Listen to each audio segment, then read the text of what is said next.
There comes a moment, often late at night when the world is quiet, when you whisper to yourself, "Why me?"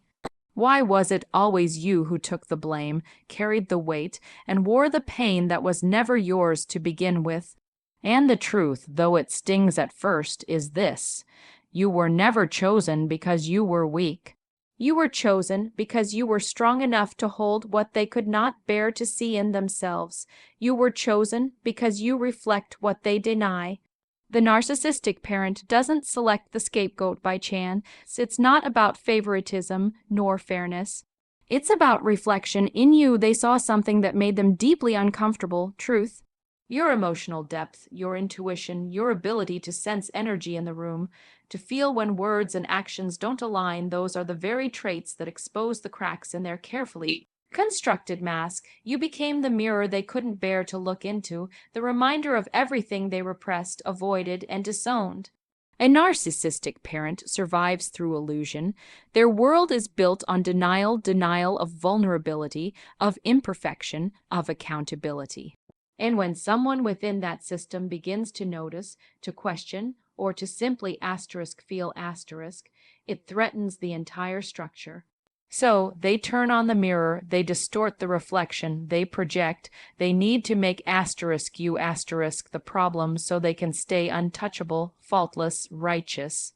You, the child who simply wanted love, end up carrying the unbearable weight of their unhealed self. Every accusation, every criticism, every moment they told you that you were too sensitive, too dramatic, or never enough, was an act of deflection, a desperate attempt to silence the truth your presence evoked. And yet, there's a painful irony in this dynamic. They targeted you not because you were weak, but because you were strong. They sensed the emotional strength within you, the quiet resilience that could absorb what others couldn't. They saw in you a heart big enough to hold contradiction, and that frightened them. Narcissists are magnetically drawn to empathy because empathy feels like control to them. They feed off the understanding and forgiveness that you offer so freely. But deep down, your very existence becomes a threat because it proves there's another way to live, one rooted in love instead of manipulation, truth instead of performance. When a narcissistic parent looks at a child who sees too clearly, they feel exposed. They feel small. And because they can't handle that vulnerability, they rewrite the story. They make you the villain, the rebel, the ungrateful one. They train you to doubt your perceptions, to believe that love must always come with conditions. But beneath all the chaos, their choice of you reveals something sacred. They recognized your power long before you did. They knew that you had something they didn't: the courage to confront truth, even when it hurts. As you heal, you begin to see that being chosen as the scapegoat was never a curse. It was an initiation. You were chosen because you could hold light in the presence of darkness, because your soul refused to conform to lies. You were meant to awaken, to rise from their projections, and to remember who you are beneath their distortion. They chose you because you reflect what they could never face, but in that reflection lies your freedom. You are not their mirror anymore. You are your own truth. They made you their emotional container, the silent vault where their pain could hide. From the very beginning, you absorbed feelings that were never yours, anger that wasn't born from your mistakes, guilt that didn't belong to you, and shame that had been festering in their hearts. Long before you ever took your first breath, narcissistic parents are masters at emotional transference. They don't just project their wounds, they assign them. Every time they felt powerless, they handed you the blame. Every time they felt unworthy, they convinced you it was your fault. You became their emotional landfill, expected to hold everything they refused to face.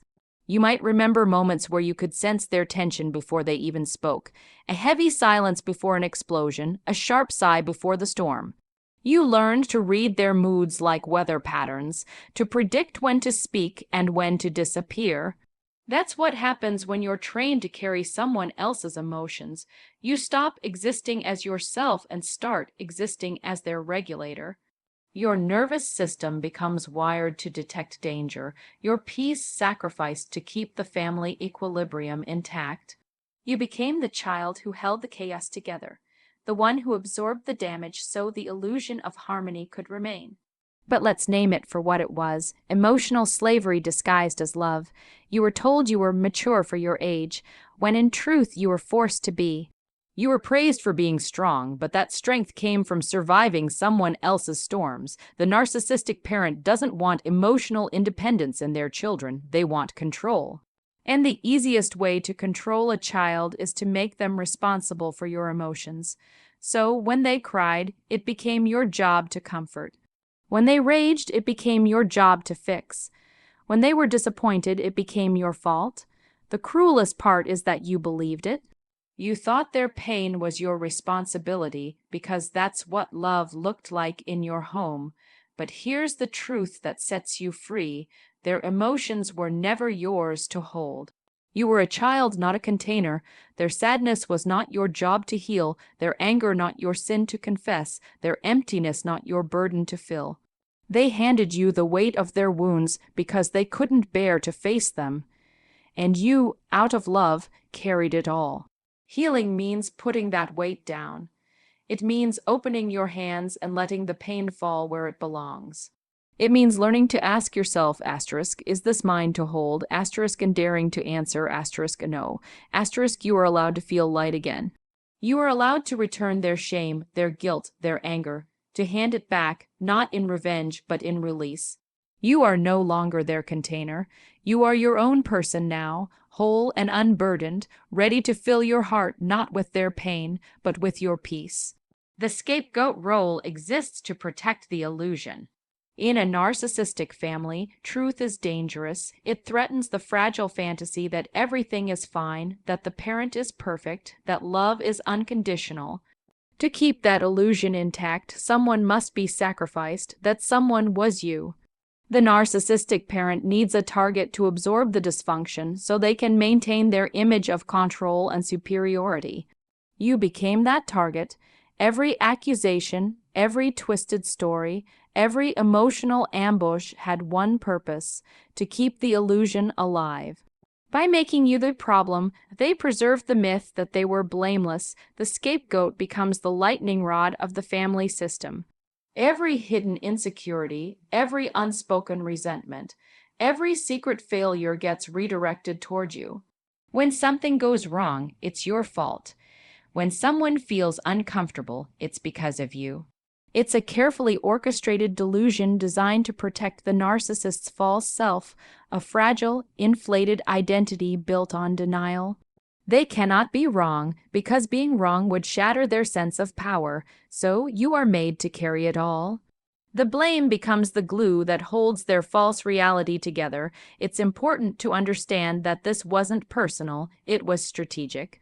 You were assigned a role in a psychological play written long before you could speak. The narcissistic parent creates two central characters: the golden child, who feeds their ego, and the scapegoat, who carries their shame. The golden child is rewarded for compliance, the scapegoat is punished for authenticity. You threatened the illusion simply by being yourself, by asking questions, by feeling deeply, by noticing inconsistencies that others ignored. That awareness made you dangerous in their world of pretense, so they rewrote the story to silence you. They told others you were difficult, ungrateful, or unstable. They convinced you that your emotions were wrong, that your truth was twisted. It wasn't just about control. It was about survival to them. Your clarity was an existential threat. If you saw them for who they really were, their entire identity would collapse, and so the scapegoat's suffering becomes the price of their stability. But here's the paradox: the illusion only survives as long as you believe it.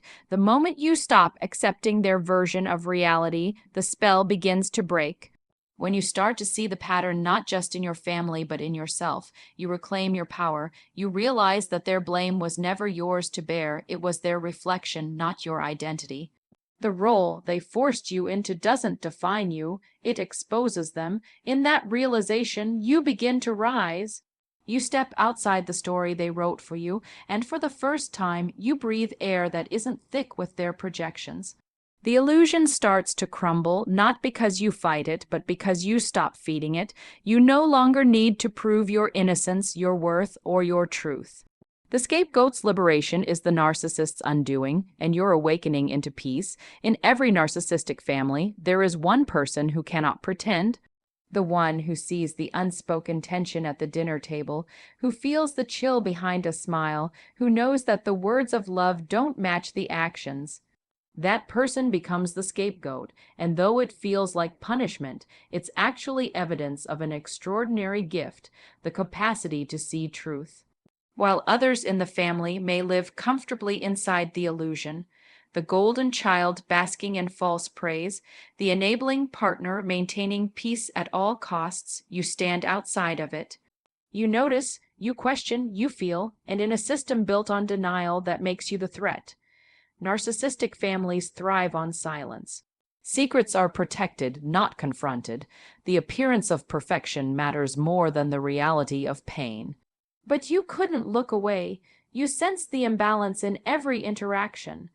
The way love felt conditional, the way validation came with strings attached. And every time you tried to name it, you were dismissed, gaslit, or ridiculed. You're too sensitive, you're overreacting. Why can't you just let it go? But deep down, you knew you weren't wrong. You were seeing what no one else had the courage to see. The scapegoat becomes the truth teller, often unwillingly. You hold the family's buried emotions, the anger they won't feel, the grief they won't acknowledge, the shame they won't confess. You carry them in your body, in your dreams, in your relationships. You might have felt cursed, wondering why you were the one who suffered the most. But that suffering was never a reflection of your weakness. It was the cost of being awake in a sleeping house. You were chosen to hold what others refused to face, and though it broke you for a time, it also carved wisdom into your bones. There's a quiet nobility in the scapegoat's role. You became the emotional truth keeper of the family, holding integrity in a space where deception ruled. That truth eventually becomes your medicine. While others cling to denial, you learn to heal through honesty. While they hide behind facades, you begin to value authenticity. And through that, you start breaking the cycle, not by convincing them to see, but by allowing yourself to heal without their acknowledgement.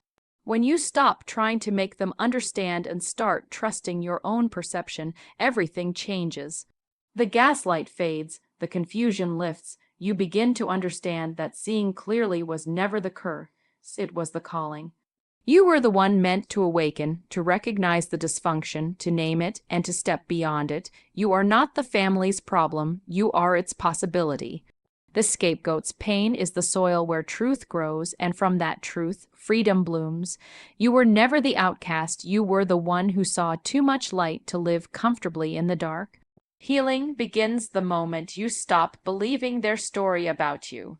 Narcissistic parents spend years constructing a false narrative, one where you are the problem, the disappointment, the ungrateful child who never did enough. They weave that lie so tightly around your identity that you start to wear it like skin. You spend your life trying to prove your goodness, trying to earn approval that was never meant to be given. But healing starts the moment you begin to see the difference between asterisk their version of you asterisk and asterisk who you truly are. Asterisk it starts when you stop chasing their love and start reclaiming your truth. When you grow up as the scapegoat, your mind becomes a battlefield between truth and conditioning. Every act of self-expression is followed by guilt. Every boundary feels like betrayal. You were trained to doubt your perception, to believe that standing up for yourself was cruelty, and that forgiveness meant erasing your own pain. Their narrative taught you to shrink so they could shine. Healing begins when you challenge that belief. When you realize that self-love isn't selfish, it's survival. You start to see that your worth doesn't depend on their approval, and your peace doesn't require their permission. At first, this realization feels terrifying. Breaking free from a narcissist story feels like defying gravity. You've been conditioned to believe that love equals suffering, that family means loyalty at the expense of self. But as you pull away, as you start to build a sense of self outside their narrative, something incredible happens. You begin to breathe differently. The air feels lighter. Your inner voice, once drowned out by their criticism, starts to speak again. It whispers, asterisk, you were never what they said you were. Asterisk, that whisper becomes your new compass. Healing doesn't mean confrontation or revenge. It means choosing truth over illusion. It means grieving the love you never received while learning to give it to yourself.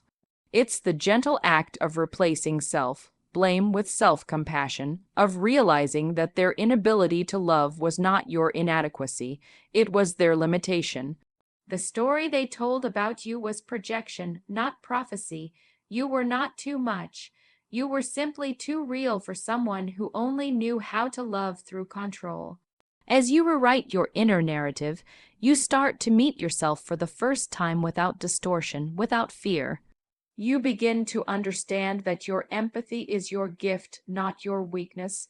You realize that your boundaries are not walls, but doors leading to freedom. Healing means you no longer play the role they assign to you. You become the author of your own life. One day, you'll look back and see that every time they tried to break you, they were unknowingly building your strength. You'll understand that the moment you stopped believing their story was the moment you began writing your own.